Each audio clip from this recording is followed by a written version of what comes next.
Hi friends, రైతన్న ఛానల్కు స్వాగతం. 33 రకాల వరి పంటలకు బోనస్ ఇవ్వాలని నిర్ణయించాం బట్టి విక్రమార్క. అదేందనేది వీడియోలో తెలుసుకుందాం.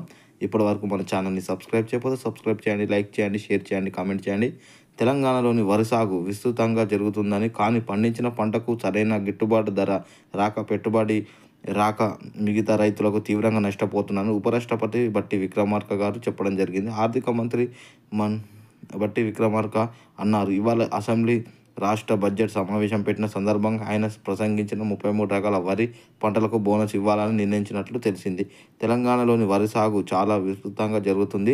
పండించిన పంటలకు సరైన ధర రాక, పెట్టుబడి కూడా దక్కక రైతులు తీవ్రంగా నష్టపోతున్నారన్నారు. రాష్ట్రంలోని సన్న రకాల వరి ధాన్యాలకు సాగుకు ప్రోత్సహించడానికి ప్రభుత్వం 33 రకాల వరి ధాన్యాలను గుర్తించి వాటిని పండించిన రైతులకు క్వింటాల్కు 500 బోనస్ చెల్లించాలని నిర్ణయించింది. దీనివల్ల సన్న రకం వరి సాగు విస్తరణ పెరిగిన రైతులకు ఆర్థిక ప్రయోజనం చేరుకుంటుందని చెప్పడం జరిగింది.